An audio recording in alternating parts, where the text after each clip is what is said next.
ಇರ್ಲಿ. ಇನ್ನು ಹೆಚ್ಚೆಚ್ಚಾದಂತ ಜನಗಳು ಸ್ವಾಮಿ ಬಂದು ಈ ಒಂದು ಪಾಠಗಳಲ್ಲಿ ಭಾಗವಹಿಸಿ ಆತ್ಮಿಕವಾದಂತ ಲಾಭವನ್ನ ಪಡಿಲಿಕ್ಕಾಗುತ್ತೆ. ನೀವು ತಾನೇ ಆಶೀರ್ವದಿಸಬೇಕಾಗಿ ಯೇಸು ಕ್ರಿಸ್ತರಲ್ಲಿ ಪ್ರಾರ್ಥಿಸ್ತೇವೆ ತಂದೆಯೇ, ಆಮೆನ್. ಉತ್ತಮವಾದಂತಹ ಪ್ರಾರ್ಥನೆಗಾಗಿ ಹಿರಿಯ ಬೋಧಕರಾದಂತ ಸಾಲಮನ್ ಸಾರ್ ಅವರಿಗೆ ನಾನು ವಂದನೆಗಳನ್ನ ಸಲ್ಲಿಸ್ತೇನೆ. ಒಂದು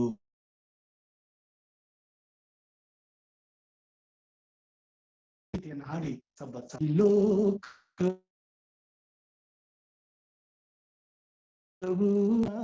ಒಂದು ದೋಣಿಯು ಯೇಸು ನನ್ನ ನಾವಿಕ ಗೌರವಧನ ಯಶೋಧನ್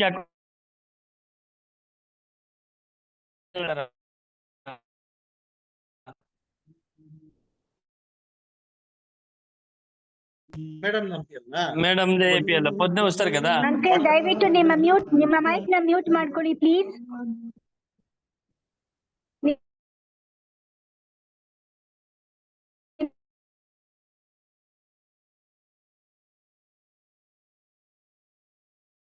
ನಿಮ್ಮ ಮೈಕ್ ಗಳನ್ನ ದಯಮಾಡಿ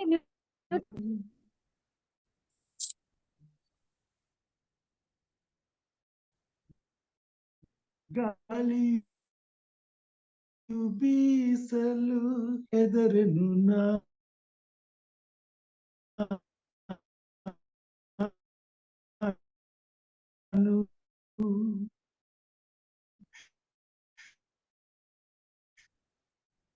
ಗಾಳಿಗೆ ಭಯ ಪಡೆನು, ಗಾಳಿಯಿಂದಲೇ ನಾ ಜೊತೆಗೆ ಈ ಲೋಕವು ಒಂದು ಸಾಗರ, ಸಾಗರದಿ ನಾನು ದೋಣಿಯು ಯೇಸು ನನ್ನ ನಾವಿಕ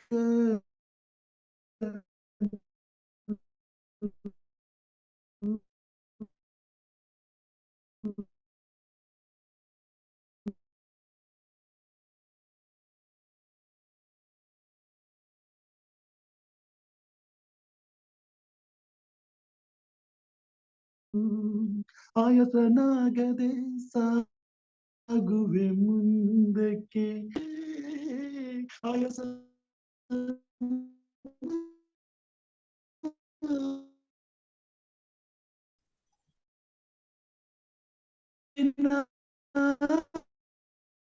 ಜೊತೆಗೆ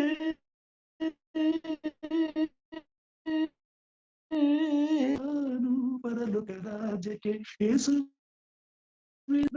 ಮುಂದಕ್ಕೆ ನಂಬಿಕೆಯಿಂದಲೇ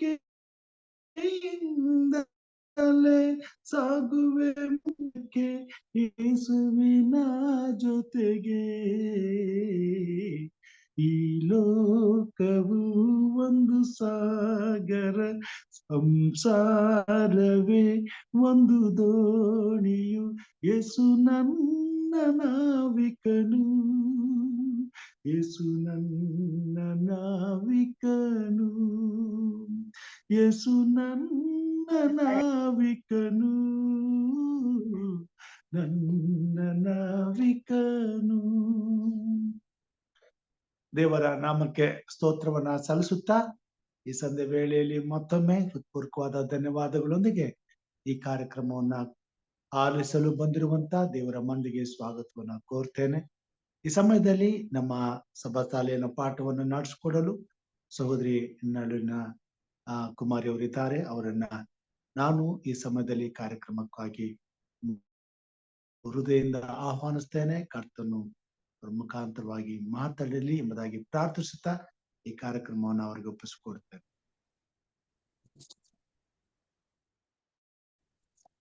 ದೇವರ ನಾಮ ಸ್ತೋತ್ರವಾಗಿ ಮತ್ತೊಂದು ಆವರ್ತಿ ಬೆಳಗಿನಿಂದ ದೇವರು ನಮ್ಮೆಲ್ಲ ಕೆಲಸ ಕಾರ್ಯಗಳ ನೆರವಾಗಿ ಎಂದಿನಂತೆ ಈ ಒಂದು ಸಂಜೆ ವೇಳೆಯಲ್ಲಿ ಸಭಾಶಾಲೆ ಪಾಠವನ್ನು ಕಲಿಯುವ ಒಂದು ಸದಾವಕಾಶ ಕೂಡಿ ಬಂದಿರತಕ್ಕಂತ ಸ್ವಾಗತವನ್ನ ಕೋರುತ್ತಾ ನಾವು ಪಾಠವನ್ನ ಕಲೀಲಿಕ್ಕೆ ಹೋಗೋಣ. ನಾವು ನಿನ್ನೆ ದಿನ ನಾವು ಕಲಿತ ಹಾಗೆ ಮಾತು ದೇವರು ಮಾತನಾಡ್ತಕ್ಕಂಥದ್ದು ಕೂಡ ಒಂದು ವರ. ಈ ಮಾತನಾಡುವ ವರವನ್ನ ನಾವು ಹೇಗೆ ದೇವರ ಮಹಿಮೆ ಹೊಂದುವ ರೀತಿಯಲ್ಲಿ ನಾವು ಯಾವ ರೀತಿ ಉಪಯೋಗಿಸ್ಬೇಕು, ನಾವು ಉಪಯೋಗಿಸ್ತಾ ಇದೀವ ಇಲ್ವಾ ಅನ್ನೋ ಒಂದು ಉತ್ತರದ ಮೂಲಕ ನಾವು ಅದನ್ನ ಈ ಒಂದು ತೊದಲು ಮಾತನಾಡ್ತಕ್ಕಂಥ ಒಬ್ಬ ಕಿವುಡ ವ್ಯಕ್ತಿಯ ಒಂದು ಸಾಮ್ಯದ ಜೊತೆಯಲ್ಲಿ ನಾವು ಅದನ್ನ ಕಲ್ತ್ಕೊಂಡ್ವಿ. ಈಗ ಮತ್ತೆ ಮಾರ್ಕನು ಮತ್ತೊಂದು ವಿಚಾರವನ್ನ ಇವತ್ತು ತಿಳಿಸ್ಲಿಕ್ಕೆ ಹೋಗ್ತಾ ಇದ್ದಾನೆ. ಅದು ಒಂದು ಹುಳಿ ಹಿಟ್ಟಿನ ವಿಷಯದಲ್ಲಿ ನೀವು ಎಚ್ಚರವಾಗಿರಿ ಎನ್ನುವ ಒಂದು ಶೀರ್ಷಿಕೆ ಜೊತೆಯಲ್ಲಿ ಇಲ್ಲಿ ಒಂದು ಸಂಭಾಷಣೆ ನಡೀತಾ ಇದೆ.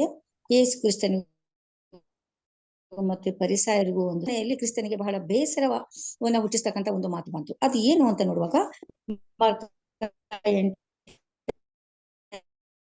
ಅಧ್ಯಾಯ 11ನೇ ವಚನದಲ್ಲಿ ಸ್ವಲ್ಪ ವಚನವನ್ನು ಓದಲಿಕ್ಕೆ ಇಷ್ಟಪಡ್ತೀನಿ. ತರ್ಕ ಮಾಡುತ್ತಾ ಪರೀಕ್ಷಿಸುವುದಕ್ಕಾಗಿ ನೀನು ಆಕಾಶದಲ್ಲಿ ಒಂದು ಸೂಚಕ ಕಾರ್ಯವನ್ನು ತೋರಿಸಿಕೊಡಬೇಕೆಂದು ಕೇಳುತ್ತಿರಲು ಆತನು ತನ್ನ ಆತ್ಮದಲ್ಲಿ ನೊಂದುಕೊಂಡು ನಿಟ್ಟುಸಿರು ಬಿಟ್ಟು. ಸ್ವಲ್ಪ ಇಲ್ಲಿಗೆ ಸ್ಟಾಪ್ ಮಾಡ್ತೀನಿ. ಇಲ್ಲಿ ಯೇಸು ಕ್ರಿಸ್ತನು ಮನುಷ್ಯನಾಗಿ ಭೂಲೋಕದಲ್ಲಿ ಇದ್ದಂತ ಸಂದರ್ಭದಲ್ಲಿ ಫರಿಸಾಯರಿಗೂ ಯೇಸು ಕ್ರಿಸ್ತನ ಒಂದು ಮಾತುಕತೆಗಳಿಗೂ ಕೂಡ ತುಂಬಾ ವ್ಯತಿರಿಕ್ತವಾದ ರೀತಿಯಲ್ಲಿ ಕಾಣಿಸ್ತಾ ಇತ್ತು. ಹಾಗಾಗಿ ಸರಿ ಆ ಸಂದರ್ಭದಲ್ಲಿ ಕೂಡ ಫರಿಸಾಯರು ಯೇಸು ಕ್ರಿಸ್ತನ ಬಳಿಗೆ ಬಂದು ಆಕಾಶದಲ್ಲಿ ಒಂದು ಸೂಚಕ ಕಾರ್ಯವನ್ನ ನೀನ್ ನಮ್ಗೆ ಮಾಡಿ ತೋರ್ಸಪ್ಪ ಅಂತ ಕೇಳಿದ್ರು. ಇದನ್ನ ಕೇಳಿದಾಗ ಇವಾಗ ಅದನ್ನ ನಾವು ತಿಳ್ಕೊಳ್ಳೋಣ. ಇವತ್ತು ಅವ್ರು ಏನಕ್ಕೋಸ್ಕರ ಆಕಾಶದಲ್ಲಿ ಸೂಚಕ ಕಾರ್ಯವನ್ನ ಮಾಡು ಅಂತ ಹೇಳುವಾಗ ಅವರು ಪರೀಕ್ಷೆ ಮಾಡ್ತಾ ಇದ್ರು. ಪ್ರತಿಯೊಂದು ಮಾತಿನಲ್ಲಿನೂ ಕೂಡ ಫರಿಸಾಯರು ಯೇಸು ಕ್ರಿಸ್ತನನ್ನ ಒಂದು ಪರೀಕ್ಷೆಯನ್ನ ಮಾಡುವ ಉದ್ದೇಶದಿಂದ ಇಂಥ ಪ್ರಶ್ನೆಗಳನ್ನ ಕೇಳ್ತಾ ಇದ್ರು. ಹಾಗಾಗಿ ಯೇಸು ಕ್ರಿಸ್ತನಿಗೆ ನೋಡಿ ಇಲ್ಲಿ ಮನಸ್ಸಲ್ಲಿ ಆಗ್ತಾ ಇದೆ, ಆತನು ತನ್ನ ಆತ್ಮದಲ್ಲಿ ನೊಂದುಕೊಂಡು ನಿಟ್ಟುಸಿರು ಬಿಟ್ಟನು. ಇವತ್ತು ನಿಟ್ಟುಸಿರನ್ನ ನಾವೇನಕ್ಕೆ ಬಿಡ್ತೀವಿ? ತುಂಬಾ ನೋವಾದಾಗ, ಬೇಜಾರಾದಾಗ, ನಾನು ಹೇಳೋದನ್ನ ಇವ್ರಿಗೆ ಅರ್ಥ ಮಾಡ್ಕೊಳ್ಲಿಕ್ಕೆ ಆಗ್ತಾನೆ ಇಲ್ವಲ್ಲ, ಇನ್ ಯಾವ ವಿಧದಲ್ಲಿ ನಾನು ಇವ್ರಿಗೆ ಹೇಳಿ ಅಂತಕ್ಕಂಥ ಒಂದು ಭಾವನೆ ಕ್ರಿಸ್ತನ ಮನಸ್ಸಿನಲ್ಲಿ ಬಂದು ಆತನಿಗೆ ಒಂದು ನಿಟ್ಟುಸಿರನ್ನ ಬಿಟ್ರು ಅಂತ ಕೇಳ್ತೀವಿ. ಇಲ್ಲಿ ಪರೀಕ್ಷೆ ಮಾಡ್ಲಿಕ್ಕೆ ಹೊರಟಂತ ಒಬ್ಬ ವ್ಯಕ್ತಿಗಳು ಪರಿಸಾಯರು ಅಂತ ಹೇಳುವಾಗ ದೇವರು ಆರಿಸಿಕೊಂಡಂತ ಅತ್ಯಂತ ಉನ್ನತ ವರ್ಗದಲ್ಲಿರ್ತಕ್ಕಂಥ ಜನರು. ಅವರು ದೇವರನ್ನ ಪ್ರತಿಬಿಂಬಿಸ್ಲಿಕ್ಕೆ ಈ ಭೂಲೋಕದಲ್ಲಿ ದೇವರು ಆರಿಸ್ಕೊಂಡಂತ ಒಂದು ಜನಾಂಗ. ಅವ್ರಿಗೆ ಎಲ್ಲಾ ವಿಚಾರಗಳು ಗೊತ್ತಿದ್ರು ಕೂಡ ಕ್ರಿಸ್ತನನ್ನ ಸ್ವೀಕಾರ ಮಾಡ್ಕೊಳ್ಳಿಕ್ಕೆ ಅವರು ಸಿದ್ಧ ಆಗಿರ್ಲಿಲ್ಲ. ಬಹುಶಃ ಯಾಕಾಗಿರ್ಲಿಲ್ಲ ಅಂತ ನಮ್ಮೆಲ್ರಿಗೂ ಕೂಡ ಅದು ಗೊತ್ತಿದೆ. ಹಾಗಾಗಿ ಇಂಥ ಒಂದು ನಡವಳಿಕೆಯನ್ನ ನೋಡಿದಾಗ ಸಹಜವಾದ ರೀತಿಯಲ್ಲಿ ಕ್ರಿಸ್ತನಿಗೆ ಬಹಳ ನೋವಾಗುತ್ತೆ. ಮನಸ್ಸಿನಲ್ಲಿ ತನ್ನ ಆತ್ಮದಲ್ಲಿ ನೊಂದುಕೊಂಡು ನಾನು ಇವತ್ತು ನನ್ನ ಮಾತನ್ನ ಕೇಳಲೇಬಾರ್ದು, ನನ್ನ ಪ್ರತಿಯೊಂದು ಮಾತನ್ನ ಇವರು ಪರೀಕ್ಷೆ ಮಾಡೋದಕ್ಕೋಸ್ಕರ ಕೇಳಿಸ್ತಾ ಇದ್ದಾರೆ ಅಂತಕ್ಕಂಥದ್ದನ್ನ ಕ್ರಿಸ್ತನಿಗೆ ಗೊತ್ತಿರೋದ್ರಿಂದ ನಾನು ಎಷ್ಟು ಮಾತಾಡಿದ್ರು ಪ್ರಯೋಜನ ಇಲ್ಲ.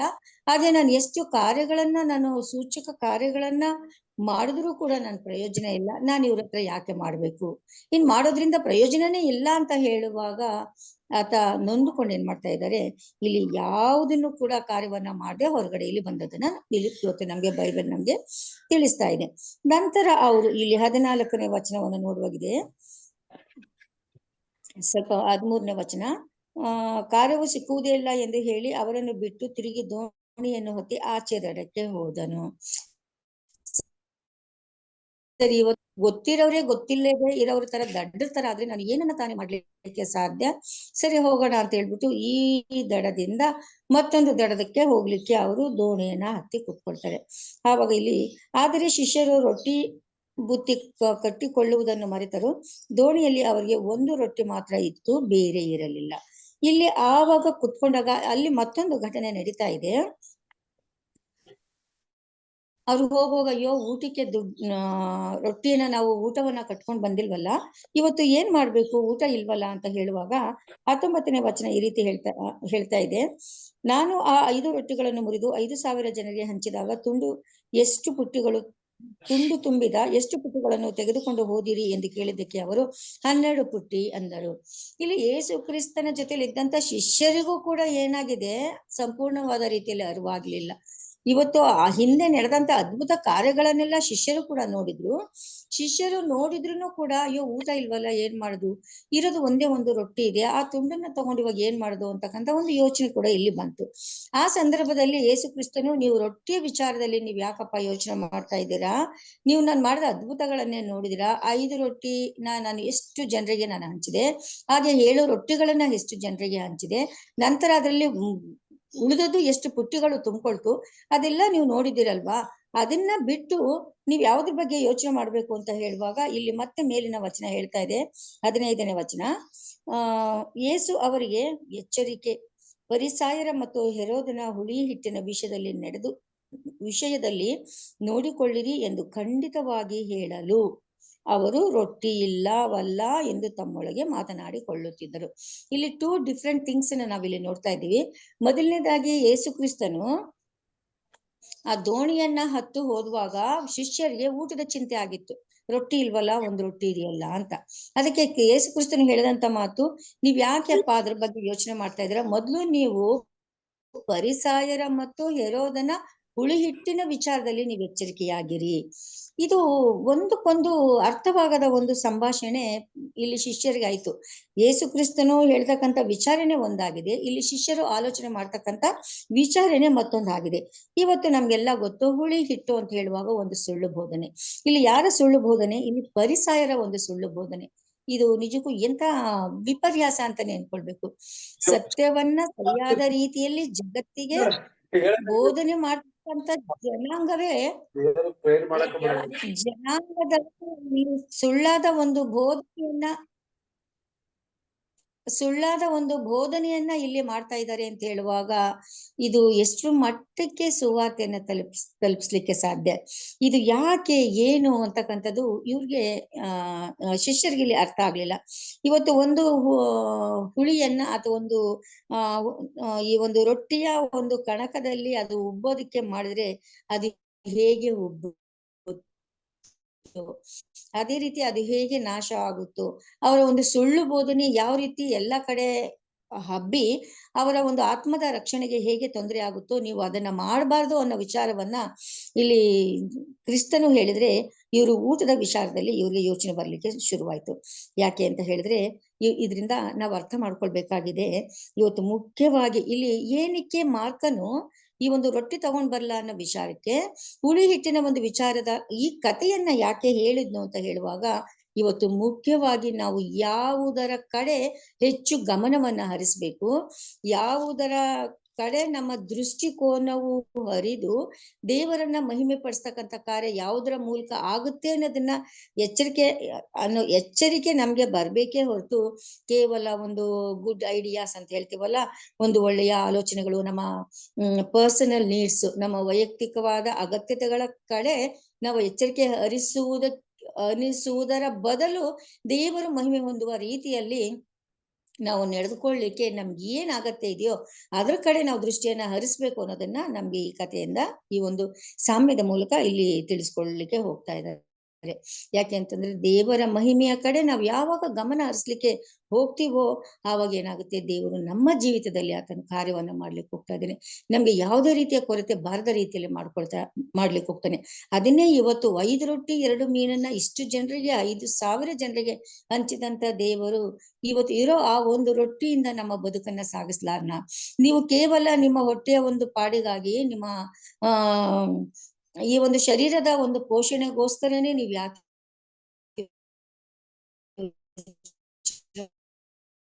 ಮಾಡ್ತಾ ಇದ್ದೀರಾ? ಅದಕ್ಕಿಂತಲೂ ನಿಮ್ಗೆ ಅದರ ಜೊತೆ ನಿಮ್ಗೆ ಇದೆಲ್ಲ ಸಿಗುತ್ತೆ.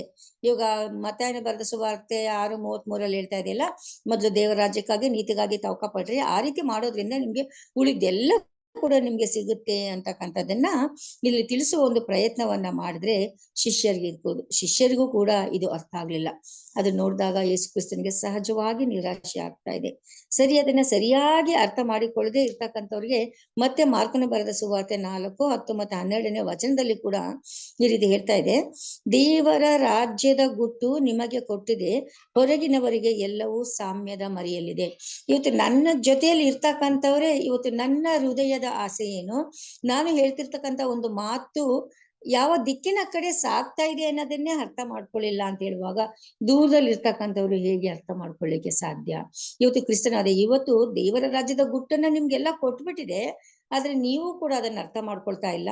ಅರ್ಥ ಮಾಡ್ಕೊಳ್ದೆ ಇರೋರ್ಗೆ ನಾ ಸಾಮ್ಯದ ರೂಪದಲ್ಲಿ ಹೇಳ್ತಾ ಇದ್ದೀನಿ. ಅದು ಕೂಡ ನಿಮ್ಗೆ ಅರ್ಥ ಆಗ್ತಾ ಇಲ್ವಲ್ಲ ಅಂತಕ್ಕಂತ ಒಂದು ನಿರಾಶೆ ಅವ್ರಿಗೆ ಬಂತು. ಸರಿ, ನಿರಾಶೆಯನ್ನ ಬಂದಾಗ ಈ ವಚನದಲ್ಲಿ ಯೇಸು ಕ್ರಿಸ್ತ ಏನೇನೆಲ್ಲ ಮಾಡಿದ್ರು, ಎಂಥದನ್ನೆಲ್ಲ ನಡೆಸ್ಕೊಂಡವ್ರು, ಎಷ್ಟು ಅದ್ಭುತಗಳೆಲ್ಲ ಮಾಡಿದ್ರು, ಇದೆಲ್ಲವೂ ಕೂಡ ಗೊತ್ತಿದ್ರು ಕೂಡ ಕೊನೆಯಲ್ಲಿ ಕೂಡ ಪ್ರಶ್ನೆ ಹೇಳ್ದೆ ಏನಂತಂದ್ರೆ ಅವ್ರಿಗೆ ಇನ್ನೂ ಯಾಕೆ ತಿಳುವಳಿಕೆ ಬರಲೇ ಇಲ್ಲ, ಯಾಕೆ ಬರ್ಲಿಲ್ಲ ಅಂತಕ್ಕಂಥ ಒಂದು ವಿಚಾರದ ಕಡೆ ನಾವು ಗಮನವನ್ನ ಹರಿಸುವಾಗ ಶಿಷ್ಯರು ಕೂಡ ಆ ಪರಿಸಾಯರ ರೀತಿಯಲ್ಲಿ ಅವರದೇ ಆದ ಒಂದು ಆಸೆಯನ್ನ ತುಂಬಿಕೊಂಡು ಯೇಸು ಕ್ರಿಸ್ತನನ್ನ ಹಿಂಬಾಲಿಸ್ತಾ ಇದ್ರು. ಇವತ್ತು ಯೇಸು ಕ್ರಿಸ್ತನನ್ನ ಹಿಂಬಾಲಿಸುವಾಗ ನನ್ಗೆ ಏನೋ ಸಿಗ್ಲಿಕ್ಕೆ ಹೋಗ್ತಾ ಇದೆ, ಈ ಲೋಕದಲ್ಲಿ ನಾನು ಆರಾಮಾಗಿ ನಾನು ಯಾವುದೇ ತೊಂದರೆ ಇಲ್ಲದೆ ಬದುಕಬಹುದು ಅಂತಕ್ಕಂಥ ಒಂದು ಆಲೋಚನೆ ಅವ್ರು ಇರೋದ್ರಿಂದ ಬರೀ ಶಾರೀರಿಕವಾದ ಅಗತ್ಯದ ಕಡೆ, ಈ ಲೋಕದಲ್ಲಿ ನಾವು ಬದುಕಲಿಕ್ಕೆ ನಮ್ಮನ್ನ ನಾವು ಭದ್ರಪಡಿಸ್ಕೊಂಡು ಬದುಕಲಿಕ್ಕೆ ಏನೇನ್ ಬೇಕು ಅದರ ಕಡೆ ಅವರ ಮನಸ್ಸು ಇರೋದ್ರಿಂದ ಆತ್ಮದ ರಕ್ಷಣೆಯ ಕಡೆ ಯೇಸು ಕ್ರಿಸ್ತನು ಹೇಳುವಾಗ ಅದನ್ನ ಅರ್ಥ ಮಾಡ್ಕೊಳ್ಳೋದ್ರಲ್ಲಿ ಸೋತ್ರು. ಇಲ್ಲಿ ಪರಿಸಾಯರು ಕೂಡ ಸೋತಂತ ಒಂದು ಉದ್ದೇಶ ಕೂಡ ಅದೇ ಆಗಿತ್ತು. ಪರಿಸಾಯರ ಉಡುಪುಗಳು, ಪರಿಸಾಯರ ಮಾತುಗಳು, ಪರಿಸಾಯರ ಒಂದು ಬೋಧನೆಗಳು ಎಲ್ಲವೂ ಏನಾಗಿತ್ತು ಅಂತ ಹೇಳಿದ್ರೆ ಕ್ರಿಸ್ತನ ನಡವಳಿಕೆಗೆ ಭಿನ್ನವಾದ ರೀತಿಯಲ್ಲಿತ್ತು. ಅವರು ಕೇವಲ ತಮ್ಮ ಒಂದು ಧರ್ಮ ಶಾಸ್ತ್ರ ಅಥವಾ ತಮ್ಮ ಸಂಪ್ರದಾಯಗಳ ಮೂಲಕನೇ ಇಲ್ಲಿ ಯೇಸು ಕ್ರಿಸ್ತನ ಮಾತುಗಳನ್ನ ಅವರು ತುಲನೆ ಮಾಡಿ ಅವರು ಅದನ್ನ ಅರ್ಥ ಮಾಡ್ಕೊಳ್ತಾ ಇದ್ರು. ಹಾಗಾಗಿ ಯೇಸು ಕ್ರಿಸ್ತನ ಯಾವ ಮಾತನ್ನು ಕೂಡ ಅವರು ಸ್ವೀಕಾರ ಮಾಡ್ಲಿಕ್ಕೆ ಸಾಧ್ಯ ಆಗಿರ್ಲಿಲ್ಲ. ಯಾಕೆಂತಂದ್ರೆ ಅವ್ರಿಗೆ ಸಮಾಜದಲ್ಲಿ ಒಳ್ಳೆ ಗೌರವ ಇತ್ತು, ಒಳ್ಳೆ ಸ್ಥಾನಮಾನ ಇತ್ತು, ಒಳ್ಳೆ ಅಧಿಕಾರ ಅವ್ರಿಗೆ ಇತ್ತು. ಅಧಿಕಾರ ಇರುವಾಗ ಈ ಯೇಸು ಕ್ರಿಸ್ತನ ಸರಳವಾದ, ಸುಲಭವಾದ, ಎಲ್ಲರನ್ನೂ ಸೆಳೆಯುವಂತಹ, ಎಲ್ಲರನ್ನೂ ಪ್ರೀತಿಸುವಂತಹ ಸ್ವಭಾವ ಇರೋದ್ರಿಂದ ಯಾವಾಗ ಹೆಚ್ಚು ಜನರ ಗುಂಪು ಯೇಸು ಕ್ರಿಸ್ತನನ್ನ ಹಿಂಬಾಲಿಸ್ತೋ ಸಹಜವಾಗಿ ಪರಿಸಾಯರಿಗೆ ನಿಜವಾಗ್ಲೂ ಒಂದ್ ರೀತಿ ಭಯ ಅಂತಕ್ಕಂಥದ್ದು ಶುರುವಾಗಿರ್ಬೇಕು. ಇವತ್ತು ಎಲ್ರೂ ಅವ್ರ ಹಿಂದೆ ಹೋಗ್ಬಿಟ್ರೆ ಇವತ್ತು ನಮ್ಮನ್ನ ಕೊಡ್ತಕ್ಕಂಥ ಗೌರವ ಎಲ್ಲ ಇವತ್ತು ಕ್ರಿಸ್ತನಿಗೆ ಹೋಗುತ್ತಲ್ಲ ಅಂತಕ್ಕಂಥ ಒಂದು ಭಾವನೆಯಿಂದ ಪರಿಸಾಯರು ಏನ್ ಮಾಡ್ತಾ ಇದ್ರು, ಹೆಚ್ಚು ಹೆಚ್ಚು ಪರೀಕ್ಷೆಯನ್ನ ಮಾಡ್ಲಿಕ್ಕೆ ಯೇಸು ಕ್ರಿಸ್ತನ ಬಳಿಗೆ ಅವರು ಹೋಗ್ತಾ ಇದ್ರು ಅನ್ನೋದನ್ನ ನಮ್ಗೆ ಬೈಬಲ್ ತಿಳಿಸ್ತಾ ಇದೆ. ಹಾಗಾಗಿ ಇವತ್ತು ನಾವು ಒಂದು ಸ್ವಲ್ಪ ಅರ್ಥ ಮಾಡ್ಕೊಳ್ಳೋಣ. ಇವತ್ತು ಯಾವಾಗ ನಾವು ಅರ್ಥ ಮಾಡ್ಕೊಳ್ದೆ ಇರ್ತಕ್ಕಂಥ ನಾವು ಹೇಳ್ತಕ್ಕಂಥ ವಿಚಾರಗಳನ್ನ ಅರ್ಥ ಮಾಡ್ಕೊಳ್ದೆ ಅದನ್ನ ಕೇಳಲಿಕ್ಕೆ ಸಿದ್ಧವಾಗಿಲ್ಲ ಅಂತಕ್ಕಂಥ ಹೃದಯದಲ್ಲಿ ನಾವು ಯಾವುದೇ ಒಂದು ಸತ್ಯವನ್ನ ಹೇಳಲಿಕ್ಕೆ ಸಾಧ್ಯ ಇಲ್ಲ. ಅಂತಹ ಸಮಯದಲ್ಲಿ ಸ್ವಲ್ಪ ಮೌನವಾಗಿದ್ದು ಅವಕಾಶವನ್ನ ಕೊಟ್ಟು ನಂತರ ನಾವು ಈ ಒಂದು ಸುಳ್ಳು ಬೋಧನೆ ವಿಚಾರದ ಕಡೆ ನಾವು ಗಮನವನ್ನ ಹರಿಸ್ತಾ ಎಚ್ಚರಿಕೆಯನ್ನ ಪಡ್ಕೊಂಡು ಹೋಗೋದ್ರಿಂದ ಮಾತ್ರ ನಾವು ಸುವಾರ್ತೆಯನ್ನ ಈ ಜಗತ್ತಿಗೆ ಸಾರ್ಲಿಕ್ಕೆ ಇಲ್ಲಿ ಸಾಧ್ಯ ಆಗ್ತಾ ಇದೆ. ಇಲ್ಲಿ ಕೂಡ ಒಂದು ಪ್ರಶ್ನೆ ಇದೆ. ತನ್ನನ್ನು ನಂಬುವಂತೆಯೂ ಹಾಗೂ ಆತನ ಪ್ರೀತಿಯ ಬಗ್ಗೆ ದೇವರು ನೀಡಿರುವ ಎಲ್ಲಾ ಸಾಕ್ಷ್ಯಾಧಾರಗಳ ಬಗ್ಗೆ ಆಲೋಚಿಸಿ ದೇವರು ನಮ್ಗೆ ಸಾಕಷ್ಟು ಕೊಟ್ಟಿದ್ದಾನಲ್ಲವೇ, ಆದಾಗ್ಯೂ ನಮ್ಮಲ್ಲಿ ಯಾಕೆ ಕೆಲವರು ಇನ್ನೂ ಆತನ ಬಗ್ಗೆ ಸಂಶಯ ಹೊಂದಿದ್ದೇವೆ? ಇವತ್ತು ಯೇಸು ಕ್ರಿಸ್ತನನ್ನ ಅರ್ಥಕೊಳ್ಳಿಕ್ಕೆ ದೇವರು, ತಂದೆಯಾದ ದೇವರು ನಮ್ಗೆಲ್ಲಾ ರೀತಿಯ ಸಾಕ್ಷಿ ಆಧಾರಗಳ ಮೂಲಕ ಇವತ್ತು ನಮ್ಮ ಕೊಟ್ಟಿದ್ದಾನೆ. ಯೇಸು ಕ್ರಿಸ್ತನು ಯಾರು, ಏನಾಗಿದ್ದನು, ಇಲ್ಲಿ ಬಂದಂತ ಒಂದು ಉದ್ದೇಶ ಏನು, ಇದ್ರ ಮೂಲಕ ಇವತ್ತು ನಾವು ಕಲ್ತ್ಕೊಳ್ತಕ್ಕಂಥದ್ದೇನು, ನಾವು ಹೇಗೆ ಆತನ ಹಾದಿಯನ್ನ, ಇವತ್ತು ಆತನು ಬಿಟ್ಟಿರ್ತಕ್ಕಂಥ ಕೆಲಸವನ್ನ ನಾವು ಹೇಗೆ ಮುಂದುವರ್ಸ್ಕೊಂಡು ಹೋಗ್ಬೇಕು ಅಂತಕ್ಕಂಥ ಎಲ್ಲ ವಿಚಾರಗಳನ್ನ ಈಗಾಗ್ಲೇ ನಮ್ಗೆಲ್ಲ ಗೊತ್ತಿದ್ರೂ ಕೂಡ ನಮ್ಮಲ್ಲಿನೂ ಕೂಡ ಏನಾಗ್ತಾ ಇದೆ, ಇನ್ನೂ ಒಂದ್ ರೀತಿ ಸಂಶಯ, ನಮ್ಮದೇ ಆದ ಒಂದು ತಿಳುವಳಿಕೆ, ನಮ್ಮದೇ ಆದ ಒಂದು ರೀತಿಯಲ್ಲೇ ನಾವು ಅರ್ಥ ಮಾಡಿಕೊಂಡು ದೇವರ ನಿಜವಾದ ಆ ಉದ್ದೇಶ ಅಥವಾ ದೇವರ ಚಿತ್ತವನ್ನ ಮಾಡೋದ್ರಲ್ಲಿ ನಾವು ಸೋಲ್ತಾ ಇದ್ದೀವಿ. ಹೇಗೆ ಅಂದ್ರೆ, ಅಂದು ಪರಿಸಾಯರು ಹೇಗೆ ತಮ್ಮ ಈ ಒಂದು ಟ್ರೆಡಿಷನ್ ಅಂದ್ರೆ ಒಂದು ಸಂಪ್ರದಾಯಗಳ ಒಂದು ಆಚರಣೆಯನ್ನ ಪಟ್ಕೊಂಡು ಆ ಸಂಪ್ರದಾಯವನ್ನ ಮೇಲೆ ಇಟ್ಟು ಯೇಸು ಕ್ರಿಸ್ತನು ಹೇಳ್ತಕ್ಕಂಥ ಸತ್ಯವನ್ನ ಕೆಳಗಡೆ ಇಟ್ಟು, ಇವತ್ತು ಆ ಸತ್ಯ ಅಂತಕ್ಕಂಥದ್ದು ಪರಿಸಾಯರ ಆಚರಣೆಯ ಒಂದು ಸಂಪ್ರದಾಯದ ಒಳಗಡೆ ಅದು ಮುಚ್ಚೋಗಿತ್ತು. ಹಾಗಾಗಿ ಅವರಲ್ಲಿ ನಂಬಿಕೆ ಹುಟ್ಲಿಕ್ಕೆ ಸಾಧ್ಯ ಇಲ್ಲ. ಯಾವಾಗ ಈ ಸಂಪ್ರದಾಯವನ್ನ ಕೆಳಗಡೆ ಹಾಕಿ ಸತ್ಯವನ್ನ, ಕ್ರಿಸ್ತನು ಹೇಳಿದಂತ ಸತ್ಯವನ್ನ ನಾವು ಆ ಒಂದು ಸತ್ಯವನ್ನ ಮೇಲೆ ಇಟ್ಟು ಸಂಪ್ರದಾಯವನ್ನ ಸತ್ಯದ ಒಳಗಡೆ ಮರೆ ಮಾಡ್ತೀವೋ ಆವಾಗ ನಮ್ಮಲ್ಲಿ ವಿಶ್ವಾಸ ಬರಲಿಕ್ಕೆ ಸಾಧ್ಯ. ಇವತ್ತು ಎಲ್ಲ ಸಭೆಗಳಲ್ಲಿ ಕೂಡ ನಡೀತಾ ಇರ್ತಕ್ಕಂಥದ್ದು ಇದೇ ಮಾತು. ಅದಕ್ಕೇನೆ ಪೌಲನು ತಿಮೋತಿಗೆ ಹೇಳ್ತಕ್ಕಂಥ ಒಂದು ವಿಚಾರ, ಕೊನೆ ಕಾಲದಲ್ಲಿ ಸುಳ್ಳು ಬೋಧಕರು ಉಟ್ಕೊಳ್ತಾರಪ್ಪ, ಇಂತಿಂತೆ ತಿನ್ಬೇಕು, ಇಂತಿಂತೆ ತಿನ್ಬಾರ್ದು, ನೀನ್ ಮದುವೆ ಮಾಡ್ಕೊಳ್ಬಾರ್ದು. ಅದು ಒಂದ್ಸರಿ ಒಂದು ವಚನವನ್ನು ಓದ್ಬಿಡೋಣ. 1 ತಿಮೋತಿ 4ನೇ ಅಧ್ಯಾಯ ಅನ್ಸುತ್ತೆ.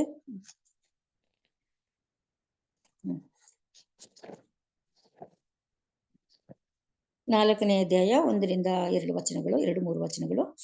ಆದರೂ ಮುಂದಿನ ದಿನಗಳಲ್ಲಿ ಕೆಲವರು ವಂಚಿಸುವ ಆತ್ಮಗಳ ನುಡಿಗಳಿಗೂ ದೆವ್ವಗಳ ಬೋಧನೆಗೂ ಲಕ್ಷ್ಯ ಕೊಟ್ಟು ಕ್ರಿಸ್ತ ನಂಬಿಕೆಯಿಂದ ಭ್ರಷ್ಟರಾಗುವರೆಂದು ದೇವರಾತ್ಮನು ಸ್ಪಷ್ಟವಾಗಿ ಹೇಳುತ್ತಾನೆ. ಸುಳ್ಳು ಬೋಧಕರು ಬಂದು ಸ್ವಂತ ಮನಸ್ಸಿನಲ್ಲಿ ಅಪರಾಧಿಗಳೆಂಬ ಬರೆಯುಳ್ಳವರಾದರೂ ತಾವು ನೀತಿವಂತರೆಂದು ತೋರ್ಪಡಿಸಿಕೊಂಡು ಅವರನ್ನು ಮರಳುಗೊಳಿಸಿ ಮದುವೆಯಾಗಬಾರದೆಂತಲೂ ಇಂತಿಂತ ಆಹಾರವನ್ನು ತಿನ್ನಬಾರದೆಂತಲೂ ಹೇಳುವರು. ಆದರೆ ಯಾರು ನಂಬುವವರಾಗಿದ್ದು ಸತ್ಯವನ್ನು ಗ್ರಹಿಸಿದ್ದಾರೋ ದೇವರು ಕೃತಜ್ಞತಾ ಸ್ತುತಿ ಮಾಡಿ ತಿನ್ನುವುದಕ್ಕೋಸ್ಕರ ದೇವರು ಸಕಲ ವಿಧವಾದ ಆಹಾರವನ್ನು ಉಂಟು ಮಾಡಿದನು. ಆತನು ಉಂಟು ಮಾಡಿದದೆಲ್ಲವೂ ಕೂಡ ಒಳ್ಳೆಯದೇ ಆಗಿತ್ತು. ಇಲ್ಲಿ ಪೌಲನು ಯೌವನಸ್ಥ ಮಗನಾಗಿರ್ತಕ್ಕಂಥ ತಿಮೋತಿಯನಿಗೆ ಎಚ್ಚರಿಕೆಯನ್ನ ಕೊಡ್ತಾ ಇದ್ದಾನೆ. ಅಂತ್ಯಕಾಲದಲ್ಲಿ ಇವತ್ತು ಇದೆಲ್ಲ ಬರ್ಲಿಕ್ಕೆ ಹೋಗ್ತಾ ಇದೆ. ನೀವು ಮುಖ್ಯವಾಗಿ ನಿಮ್ಗೆ ಏನ್ ಬೇಕು, ಇಲ್ಲಿ ಯೇಸು ಕ್ರಿಸ್ತನು ಹುಳಿಯ ಹೆರೋದನ ಮತ್ತು ಪರಿಸಾಯರ ಹುಳಿ ಹಿಟ್ಟಿನ ವಿಷಯದಲ್ಲಿ ನೀವು ಎಚ್ಚರಿಕೆಯಾಗಿರಿ ಅಂತ ಯಾವ ಎಚ್ಚರಿಕೆಯನ್ನು ಅಂದು ಶಿಷ್ಯರಿಗೆ ಕೊಟ್ಟನು, ಅದೇ ಎಚ್ಚರಿಕೆಯನ್ನು ಕೂಡ ಇಲ್ಲಿ ಪೌಲನು ತನ್ನ ಪ್ರಿಯ ಸೇವಕನಾಗಿರ್ತಕ್ಕಂಥ ಯೌವನಸ್ಥ ಮಗನಾಗಿರ್ತಕ್ಕಂಥ ತಿಮೋತಿಯನಿಗೆ ಕೂಡ ಹೇಳ್ತಾನೆ. ಏಕೆಂದ್ರೆ ಸಭೆಯಲ್ಲಿ ಇಂಥ ವಿಚಾರಗಳು ಬರುತ್ತೆ ಅಂತಕ್ಕಂಥದ್ದು ಗೊತ್ತಾಗಿತ್ತು. ಹಾಗಾಗಿ ಇವತ್ತು ನಾವು ನಮ್ಮದೇ ಆದ ಒಂದು ಒಳ್ಳೆಯ ಅಭಿಪ್ರಾಯಗಳು, ನಮ್ಮದೇ ಆದ ಅಗತ್ಯತೆಗಳನ್ನ ಕಡೆ ಸ್ವಲ್ಪ ಗಮನವನ್ನ ಕಡಿಮೆ ಹಾಕಿ ಯೇಸು ಕ್ರಿಸ್ತನು ಮಹಿಮೆ ಹೊಂದುವ ರೀತಿಯಲ್ಲಿ ಆ ಸತ್ಯವನ್ನ ನಾವು ಯಾವಾಗ ಹೈಲೈಟ್ ಮಾಡ್ಲಿಕ್ಕೆ ಹೋಗ್ತಾ ಇದೀವೋ ಆವಾಗ ಎಲ್ಲವೂ ಕೂಡ ಒಂದು ಸತ್ಯ ಗೋಚರವಾಗಿ ಆ ನಂಬಿಕೆಯ ಹಾದಿಯಲ್ಲಿ ಇವತ್ತು ನಡೀಲಿಕ್ಕೆ ಸಾಧ್ಯ. ಇವತ್ತು ನಮ್ಮ ಸಭೆಗಳಲ್ಲೂ ಕೂಡ ತುಂಬಾ ಇದೇ ಕಾರ್ಯಗಳು. ಇವತ್ತು ಸತ್ಯವನ್ನ ಜನರಿಗೆ ತಿಳಿಸ್ಬೇಕು ಅಂತಕ್ಕಂಥ ಒಂದು ಬಲವಾದ ಆಸೆಗಿಂತ ಕ್ರಮಬದ್ಧತೆಯನ್ನ ಪಡಿಸ್ಕೊಳ್ಬೇಕು ಅಂತಕ್ಕಂಥ ಆಸೆ ಸಹಜವಾಗಿದೆ. ಆ ಕ್ರಮಬದ್ಧತೆಯನ್ನ ಪಡಿಸ್ಕೊಳ್ಬೇಕು, ಸರಿಯಾದ ಸಮಯದಲ್ಲಿ ಪ್ರಾರಂಭ ಮಾಡ್ಬೇಕು. ಖಂಡಿತವಾಗಿಯೂ ನನಗೆ ಇದರಲ್ಲಿ ವಿರೋಧ ಇಲ್ಲ. ನಾನು ಕೂಡ ಕ್ರಮಬದ್ಧತೆಯ ಕಡೆಗೆ ನಾನು ಹೇಳ್ತಾ ಇರ್ತಕ್ಕಂಥದ್ದು. ಆದ್ರೆ ಕ್ರಮಬದ್ಧತೆಗಿಂತ ಹೆಚ್ಚಿನಾಗಿ ಇವತ್ತು ನಮ್ಮಲ್ಲಿ ಸತ್ಯವನ್ನ ತಿಳಿಸ್ತಕ್ಕಂಥ ಒಂದು ಕಾತರತೆ ಬೇಕು. ಇವತ್ತು ನನ್ನ ಸಭಿಕರು ಏನ್ ಮಾಡ್ತಾ ಇದ್ದಾರೆ, ಅವ್ರು ಎಷ್ಟನ್ನ ಅರ್ಥ ಮಾಡ್ಕೊಂಡಿದ್ದಾರೆ, ಆತ್ಮಗಳ ರಕ್ಷಣೆಯ ಕಡೆ ಅವರ ಕಡೆ ಆ ಒಂದು ಗಮನ ಹರಿತಾ ಇದೆಯೋ ಅನ್ನೋದನ್ನ ನೋಡಿ ಅದನ್ನ ತಿಳಿಸ್ತಕ್ಕಂಥ ಒಂದು ಕಾರ್ಯವನ್ನ ಮಾಡ್ಬೇಕು. ಪೌಲನು ಅದನ್ನೇ ಮಾಡುದು. ಸಭೆಯಲ್ಲಿ ನಡೆಯುವ ಅನ್ಯಾಯಗಳನ್ನ ಕಾಣಿಸಿದ್ನು, ಸಭೆಯಲ್ಲಿ ನಡ್ತಕ್ಕಂಥ ಒಳ್ಳೆತನವನ್ನ ಪ್ರೋತ್ಸಾಹವನ್ನ ಕೊಟ್ನು, ಅದಕ್ಕೆ ಶಹಬಾಷ್ ಗಿರಿಯನ್ನ ಕೊಟ್ಟು ಅವ್ರಿಗೆ ಇನ್ನೂ ಹೆಚ್ಚಿನ ರೀತಿಯಲ್ಲಿ ಕಾರ್ಯ ಮಾಡ್ಲಿಕ್ಕೆ ಒಂದು ಪ್ರೋತ್ಸಾಹ ಪ್ರೇರಣೆಯನ್ನ ಉತ್ಪತ್ತಿ ಮಾಡ್ತಕ್ಕಂಥವನು. ಈ ಕಾರ್ಯಗಳು ಇವತ್ತು ನಮ್ಮ ಕುಟುಂಬಗಳಲ್ಲಿ, ನಮ್ಮ ಸಭೆಗಳಲ್ಲಿ ನಡಿಬೇಕಾಗಿದೆ. ಕೇವಲ ಒಂದು ಒಳ್ಳೆಯ ಆಲೋಚನೆಯಿಂದ ಮಾಡ್ತಕ್ಕಂಥ ಕಾರ್ಯಗಳಿಗಿಂತ ಸತ್ಯವನ್ನ ಸಭಿಕರಿಗೆ ತಿಳಿಸ್ಬೇಕು ಅಂತಕ್ಕಂಥ ಕಾರ್ಯ ಬಂದಾಗ ಸಹಜವಾಗಿ ಆ ಕ್ರಮ ಬರ್ತದೆ ಅಂತಕ್ಕಂಥದ್ದು ಕೂಡ ಇಲ್ಲಿ ನಾವು ಯಾರು ಹೇಳೋದು ಬೇಡ, ಅದು ತಾನೇ ನಡ್ಕೊಂಡು ಹೋಗ್ಲಿಕ್ಕೆ ಸಹಾಯ ಇಲ್ಲಿ ಆಗ್ತಾ ಇದೆ. ಹಾಗಾಗಿ ನಮ್ಮ ಸಂಪ್ರದಾಯಗಳು, ನಮ್ಮ ಆಚರಣೆಗಳಿಗಿಂತಲೂ ಕೂಡ ಹೆಚ್ಚಾಗಿ ಇದನ್ನೇ ಹಿಡಿದು ಇವತ್ತು ಸೈತಾನನು ಏನ್ ಮಾಡ್ಲಿಕ್ಕೆ ಹೋಗ್ತಾ ಇದ್ದಾನೆ, ಸತ್ಯವನ್ನ ಮರೆ ಮಾಡ್ತಕ್ಕಂಥ ಒಂದು ತಂತ್ರವನ್ನ ಮಾಡ್ತಾ ಇದ್ದಾನೆ. ನಮ್ಮನ್ನ ಬೈಬಲ್ ಹೇಳ್ತಾ ಇದೆ, ಗರ್ಜಿಸುವ ಸಿಂಹದೋಪಾದಿಯಲ್ಲಿ ಯಾರನ್ನ ನುಂಗಲಿ ಅಂತ ಹೇಳುವಾಗ ನಮ್ಮ ಒಂದೊಂದು ಆಲೋಚನೆಯ ಅಂತೆ ನಾವು ನೆಡ್ತಕ್ಕಂಥ ಇಂತಹ ಚಿಕ್ಕ ಪುಟ್ಟ ವಿಚಾರಗಳನ್ನೇ ನಮ್ಮ ಮನಸ್ಸಿಗೆ ತಂದು ಕೊಟ್ಟು ಮಾಡ್ದು ಸರಿಯಾಗಿದೆಯಲ್ಲ,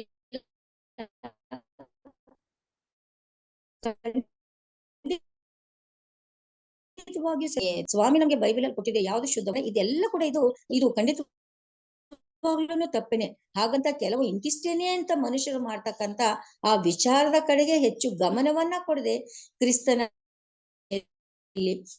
ಇವತ್ತು ನ್ಯಾಯ ಕರುಣೆಗಿಂತ ನ್ಯಾಯಯುತವಾಗಿ ನಡಿಬೇಕು ಅಂತಕ್ಕಂಥದ್ದನ್ನ ಬೈಬಲ್ ಹೇಳಿದ್ರು ಕೂಡ ನ್ಯಾಯಕ್ಕಿಂತಲೂ ನನ್ಗೆ ಕರುಣೆನೇ ಮುಖ್ಯ ಅಂತ ಸ್ವಾಮಿ ಹೇಳಿರುವಾಗ ನಾವು ಎಷ್ಟು ಜನರಿಗೆ ನಾವು ಕರುಣೆಯನ್ನ ತೋರಿಸ್ತಾ ಇದ್ದೀವಿ.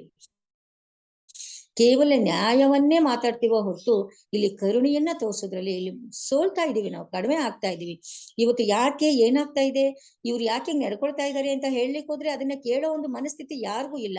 ಯಾಕೆಂದ್ರೆ ನಾನ್ ಮಾಡೋದು ಸರಿಯಾಗಿದೆಯಲ್ಲ ಅಂತಕ್ಕಂತ ಒಂದು ಭಾವನೆ ನಮ್ಮಲ್ಲಿ ಬರೋದ್ರಿಂದ ಏನಾಗ್ತಾ ಇದೆ, ಇತರರ ಕಡೆ ದೃಷ್ಟಿಯನ್ನ ಬಿಟ್ಟು ನಾನು ಸರಿಯಾದ ರೀತಿ ನಡ್ಕೊಂಡು ಹೋಗ್ತಾ ಇದ್ದೀನಿ ಅಂತಕ್ಕಂಥ ಒಂದು ಭಾವನೆಯಿಂದ ಈ ನಂಬಿಕೆಯಲ್ಲಿ ನಮ್ಮಲ್ಲಿ ಕೊಂದು ಹೋಗುತ್ತೆ. ಹಾಗಾಗಿ ಇನ್ನು ಮುಂದೆ ಆದ್ರೂ ಕೂಡ ಇವತ್ತು ಕ್ರಿಸ್ತನ ಒಂದು ಸತ್ಯ ಏನ್ ಹೇಳ್ತಾ ಇದೆ, ಕ್ರಿಸ್ತನ ಒಂದು ಸುವಾರ್ತೆ ಏನು, ಆತನ ಬಂದಂತ ಉದ್ದೇಶವೇನು, ಆ ಉದ್ದೇಶವನ್ನ ಅರ್ಥ ಮಾಡಿಕೊಳ್ಳದೆ ಇರ್ತಕ್ಕಂಥ ಜನರು ನಮ್ಮ ಮಧ್ಯೆ, ನಮ್ಮ ಸಭೆಯಲ್ಲಿ ಸಾವಿರಾರು ಜನರು ಇರುವಾಗ ಅವ್ರಿಗೆ ಆ ಸತ್ಯವನ್ನ ಬೋಧಿಸುವುದನ್ನ ಬಿಟ್ಟು ಕೇವಲ ಒಂದು ಆಚರಣೆಯ ವಿಚಾರದಲ್ಲೇ ನಾವು ಹೆಚ್ಚು ಆಸಕ್ತಿಯನ್ನ ತೋರಿಸಿದ್ರೆ ಅವ್ರು ಯಾರನ್ನೂ ಕೂಡ ನಾವು ಇಲ್ಲಿ ರಕ್ಷಣೆಯ ಒಂದು ಮಾರ್ಗಕ್ಕೆ ತರಲಿಕ್ಕೆ ಸಾಧ್ಯ ಇಲ್ಲ. ಇವತ್ತು ರಕ್ಷಣೆ ಮಾರ್ಗಕ್ಕೆ ನಮ್ಮನ್ನ ತರ್ಲಿಕ್ಕೋಸ್ಕರನೇ ಸ್ವಾಮಿ ಒಂದು ಸಾಧನಗಳಾಗಿ ಉಪಯೋಗಿಸುವಾಗ ಅದರ ಅನುಭವಕ್ಕೆ ಸಾಧ್ಯ ಇಲ್ಲ. ಇತರರನ್ನೂ ಕೂಡ ಪ್ರೀತಿಸುತ್ತಾ ಪ್ರೀತಿಯಿಂದ ಅವರ ಅಗತ್ಯತೆಗಳು ಏನು, ಇಲ್ಲಿ ಯಾವ ವಿಚಾರಕ್ಕೆ ನೀವು ಹೆಚ್ಚು ಗಮನವನ್ನ ಹರಿಸ್ತಾ ಇದ್ದೀರಾ, ಮುಖ್ಯವಾಗಿ ಈ ಲೋಕದಲ್ಲಿ ನಮ್ಗೆ ಬೇಕಾಗಿರ್ತಕ್ಕಂಥದ್ದು ಯಾವುದು ಅನ್ನೋ ಸತ್ಯದ ಅರಿವನ್ನ ಉಂಟು ಮಾಡಿ ಅವರೆಲ್ಲರನ್ನೂ ಕೂಡ ರಕ್ಷಣೆ ಹಾದಿಗೆ ತರುವ ರೀತಿಯಲ್ಲಿ ಕಾರ್ಯ ನಮ್ಮಲ್ಲಿ ಸಾಧಿಸುವಂತೆ ಪವಿತ್ರಾತ್ಮನಿಗೆ ನಮ್ಮನ್ನು ಒಪ್ಪಿಸ್ಕೊಡೋಣ. ದೇವರು ನಮ್ಮಲ್ಲಿ ಕಾರ್ಯ ಮಾಡ್ಲಿ. ದೇವರು ನಮಗೆ ಸ್ತೋತ್ರವಾಗಲಿ. ಆಮೇಲೆ ಉತ್ತಮವಾದಂತಹ ರೀತಿಯಲ್ಲಿ ಪಾಠವನ್ನ ನಡೆಸಿಕೊಟ್ಟಂತ ಸಹೋದರಿ ನಳಿನ ಕುಮಾರಿ ಅವರಿಗೆ ನಾನು ವಂದನೆಗಳನ್ನ ಸಲ್ಲಿಸ್ತೇನೆ. ದೇವರು ಅವರನ್ನು ಅತ್ಯಧಿಕವಾಗಿ ಆಶೀರ್ವಾದ ಮಾಡಲಿ. ಇನ್ನು ಹೆಚ್ಚಿನ ರೀತಿಯಲ್ಲಿ ಪಾಠಗಳನ್ನ ನಡೆಸಿ ದೇವರನ್ನ ಮಹಿಮೆ ಪಡಿಸುವ ಹಾಗೆ ಕರ್ತನು ಅವರನ್ನು ಉಪಯೋಗಿಸಿಕೊಳ್ಳಲಿ ಎಂಬುದಾಗಿ ಪ್ರಾರ್ಥಿಸುತ್ತಾ ಸ್ವಲ್ಪ ಸಮಯ ಇದೆ, ಚರ್ಚಾಸ್ಪದವಾಗಿ ಚರ್ಚೆ ಮಾಡ್ಲಿಕ್ಕೆ ಏನಾದ್ರೂ ವಿಷಯಗಳಿದ್ರೆ ತಿಳಿಸ್ಬೇಕೆಂಬುದಾಗಿ ಕೇಳ್ಕೊಳ್ತೇನೆ. ಇದು ಒಂದು ವೇಳೆ ಕಾರ್ಯಕ್ರಮ ನಿಂತು ಹೋದ್ರು ಮತ್ತೆ ನಾನು ರೀಸ್ಟಾರ್ಟ್ ಮಾಡ್ತೀನಿ ಮತ್ತು ನೀವು ರಿಸೈನ್ ಆಗ್ಬೋದು.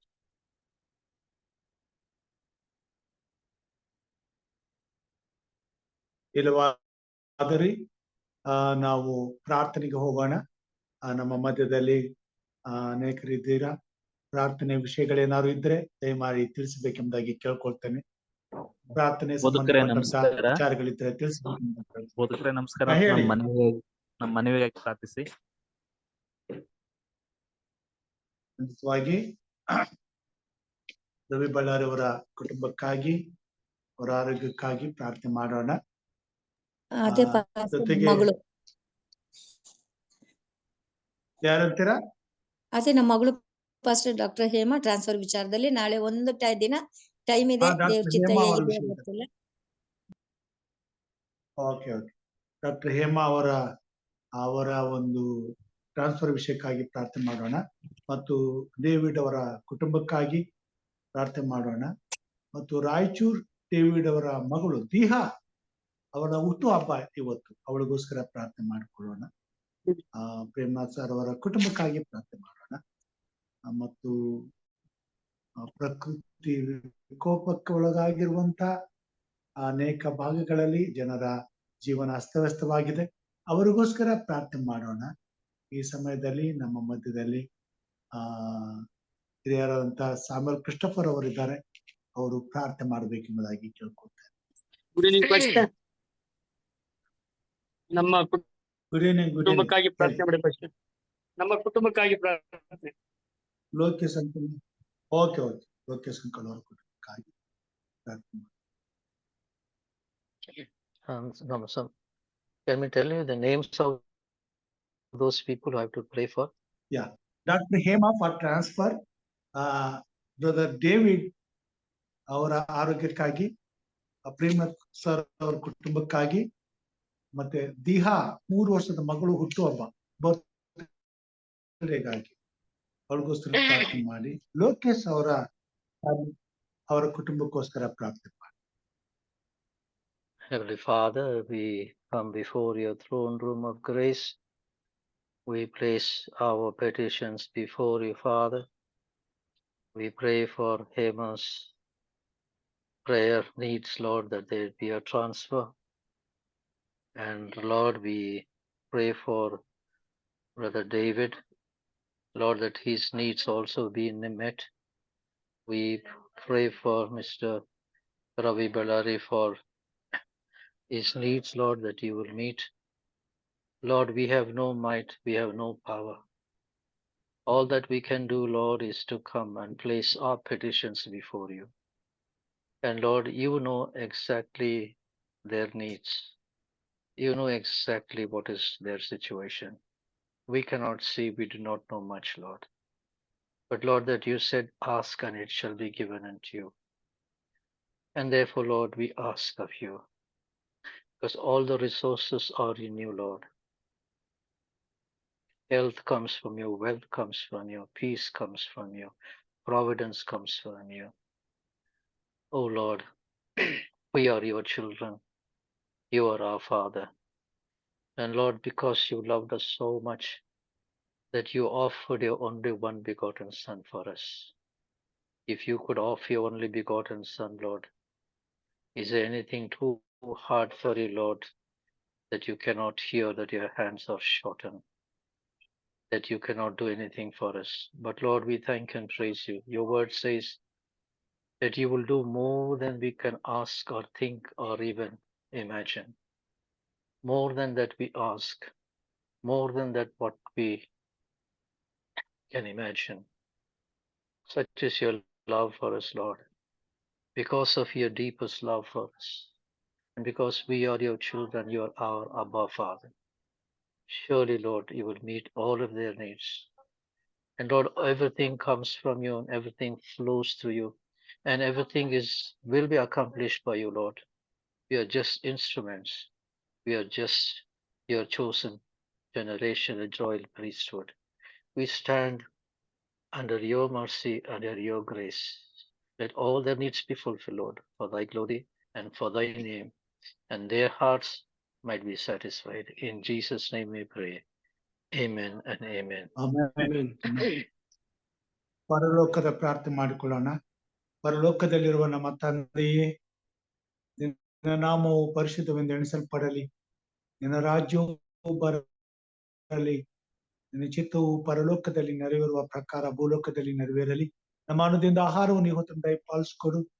ನಮಗೆ ತಪ್ಪು ಮಾಡಿದವರು ನಾವು ಕ್ಷಮಿಸಿದಂತೆ ನಮ್ಮ ತಪ್ಪುಗಳನ್ನು ಕ್ಷಮಿಸು. ನಮ್ಮನ್ನು ಶೋಧನೆಯೊಳಗೆ ಸೇರಿಸದೆ ಕೇಡಿನಿಂದ ತಪ್ಪಿಸು.